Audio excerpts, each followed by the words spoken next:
Section 6. I lived 3 weeks of infinite torment there in the chauffeur's camp, and then one day, tiring of me, or of what to him was my bad effect on Vesta, he told me that the year before, wandering through the Contra Costa Hills to the Straits of Carquinez, across the straits he had seen smoke.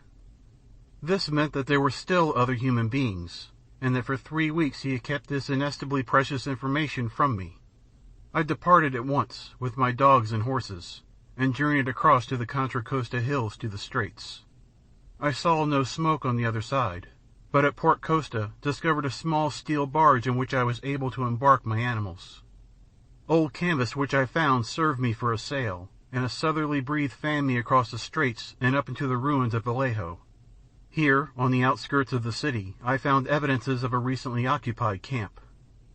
Many clamshells showed me why these humans had come to the shore of the bay.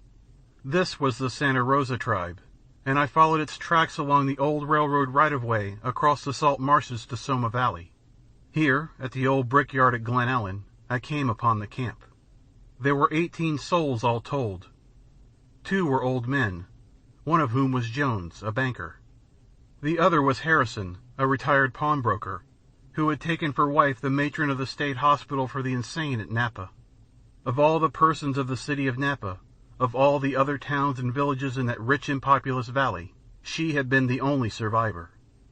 Next there were the 3 young men, Cardiff and Hale, who had been farmers, and Wainwright, a common day laborer.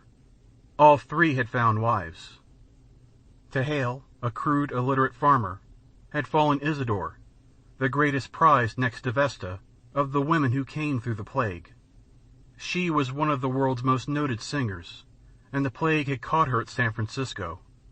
She has talked with me for hours at a time, telling me of her adventures, until at last, rescued by Hale in the Montecito Forest Reserve, there had remained nothing for her to do but become his wife. But Hale was a good fellow, in spite of his illiteracy. He had a keen sense of justice and right dealing, and she was far happier with him than was Vesta with the chauffeur. The wives of Cardiff and Wainwright were ordinary women, accustomed to toil with strong constitutions, just the type for the wild new life which they were compelled to live. In addition were 2 adult idiots from the feeble-minded home at Eldridge, and 5 or 6 young children, infants born after the formation of the Santa Rosa tribe. Also, there was Bertha. She was a good woman, Harelip, in spite of the sneers of your father. Her I took for wife. She was the mother of your father, Edwin, and of yours, Hoo-Hoo, and it was our daughter, Vera, who married your father, Harelip, your father, Sandow, who was the oldest son of Vesta Van Warden and the chauffeur. And so it was I became the 19th member of the Santa Rosa tribe. There were only 2 outsiders added after me. One was Mungerson, descended from the magnates, who wandered alone in the wilds of Northern California for 8 years before he came south and joined us. He it was who waited 12 years more before he married my daughter, Mary. The other was Johnson, the man who founded the Utah tribe. That was where he came from, Utah, a country that lies very far away from here, across the great deserts to the east. It was not until 27 years after the plague that Johnson reached California. In all that Utah region he reported but 3 survivors, himself 1, and all men. For many years these 3 men lived and hunted together, until at last, desperate, fearing that with them the human race would perish utterly from the planet, they headed westward on the possibility of finding women survivors in California. Johnson alone came through the great desert, where his 2 companions died. He was 46 years old when he joined us, and he married the 4th daughter of Isidore and Hale, and his eldest son married your aunt, Harelip, who was the 3rd daughter of Vesta and the chauffeur. Johnson was a strong man with a will of his own, and it was because of this that he succeeded from the Santa Rosans and formed the Utah tribe at San Jose. It is a small tribe. There are only 9 in it, but though he is dead, such was his influence and the strength of his breed, that it will grow into a strong tribe and play a leading part in the recivilization of the planet. There are only 2 other tribes that we know of, the Los Angelitos and the Carmelitos. The latter started from 1 man and woman. He was called Lopez, and he was descended from the ancient Mexicans and was very black. He was a cowherd in the ranges beyond Carmel, and his wife was a maidservant in the great Del Monte Hotel. It was 7 years before we first got in touch with the Los Angelitos. They have a good country down there, but it is too warm. I estimate the present population of the world at between 350 and 400, provided, of course, that there are no scattered little tribes elsewhere in the world. If there be such, we have not heard from them since Johnson crossed the desert from Utah. No word or sign has come from the East or anywhere else. The great world which I knew in my boyhood and early manhood is gone. It ceased to be. I am the last man who was alive in the days of the plague, and who knows the wonders of that far-off time. We, who mastered the planet, its earth and sea and sky, and who were as very gods, now live in primitive savagery along the watercourses of this California country. But we are increasing rapidly. Your sister, Harelip, already has 4 children. We are increasing rapidly and making ready for a new climb towards civilization. In time, pressure of population will compel us to spread out, and 100 generations from now we may expect our descendants to start across the Sierras, oozing slowly along, generation by generation, over the great continent to the colonization of the East, a new Aryan drift around the world. But it will be slow, very slow. We have so far to climb. We fell so hopelessly far. If only one physicist or chemist had survived. But it was not to be, and we have forgotten everything. The chauffeur started working in iron. He made the forge which we use to this day. But he was a lazy man, and when he died he took with him all he knew of metals and machinery. What was I to know of such things? I was a classical scholar, not a chemist. The other men who survived were not educated. Only 2 things did the chauffeur accomplish: the brewing of strong drink and the growing of tobacco. It was while he was drunk once that he killed Vesta. I firmly believe that he killed Vesta in a fit of drunken cruelty, though he always maintained that she fell into the lake and was drowned. And, my grandsons, let me warn you against the medicine men. They call themselves doctors, travestying what was once a noble profession. But in reality they are medicine men, devil men, and they make for superstition and darkness. They are cheats and liars, but so debased and degraded are we that we believe their lies. They too will increase in numbers as we increase, and they will strive to rule us. Yet are they liars and charlatans. Look at young Cross-Eyes, posing as a doctor, selling charms against sickness, giving good hunting, exchanging promises of fair weather for good meat and skins, sending the death stick, performing 1,000 abominations. Yet I say to you that when he says he can do these things he lies. I, Professor Smith, Professor James Howard Smith, say that he lies. I have told him so to his teeth. Why has he not sent me the death stick? Because he knows that with me it is without avail.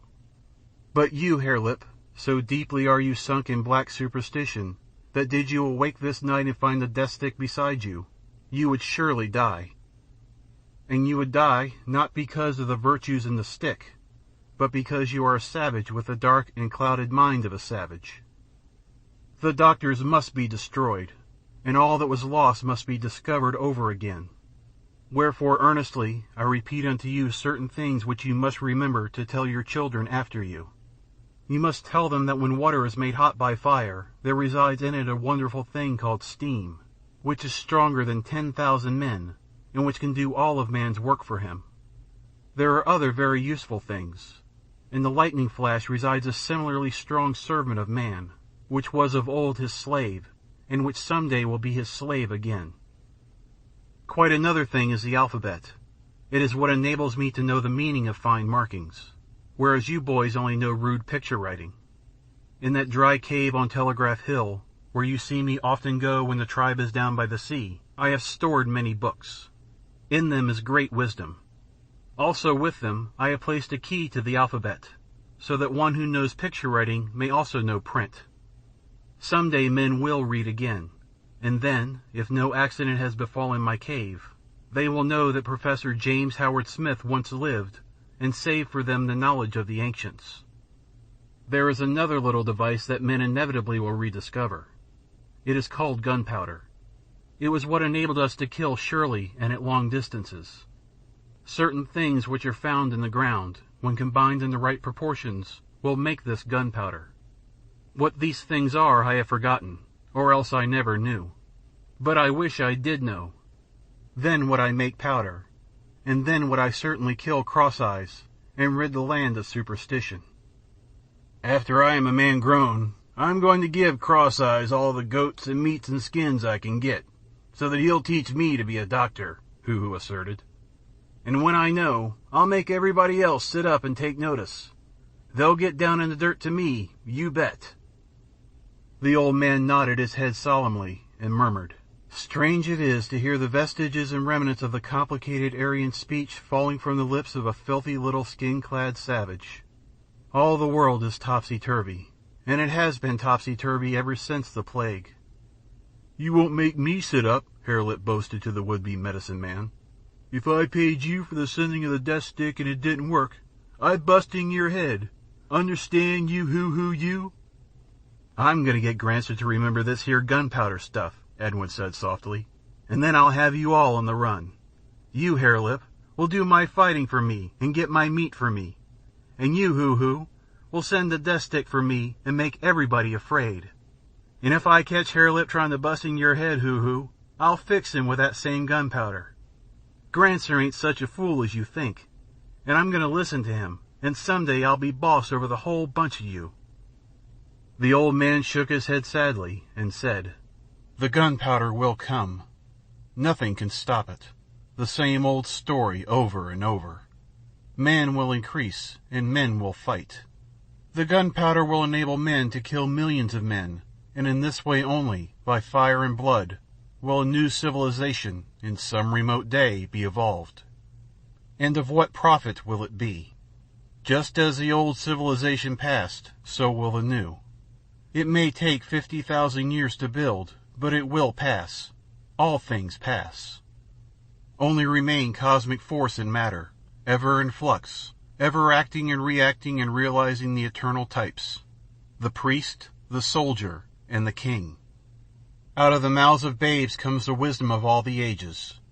Some will fight, some will rule, some will pray, and all the rest will toil and suffer sore, while on their bleeding carcasses is reared again, and yet again without end, the amazing beauty and surpassing wonder of the civilized state.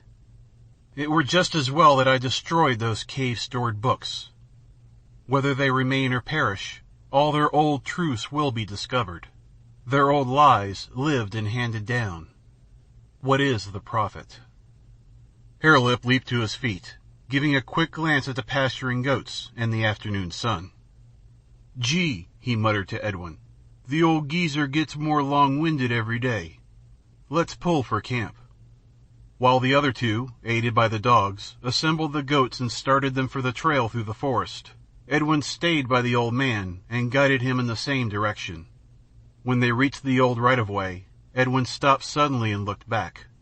Harelip and Hoo-Hoo and the dogs and the goats passed on. Edwin was looking at a small herd of wild horses which had come down on the hard sand. There were at least 20 of them, young colts and yearlings and mares, led by a beautiful stallion which stood in the foam at the edge of the surf, with arched neck and bright wild eyes, sniffing the salt air from off the sea. "What is it?" Grancer queried. "Horses," was the answer. "First time I ever seen 'em on the beach. It's the mountain lions getting thicker and thicker and driving 'em down." The low sun shot red shafts of light, fan-shaped, up from a cloud-tumbled horizon, and close at hand, in the white waste of the shore-lashed waters, the sea lions, bellowing their old primeval chant, hauled up out of the sea on the black rocks, and fought and loved.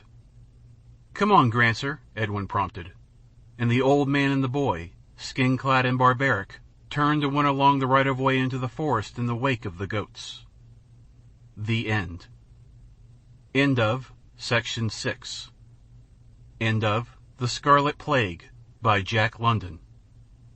Recorded by James Christopher, jxchristopher@yahoo.com, July 2009.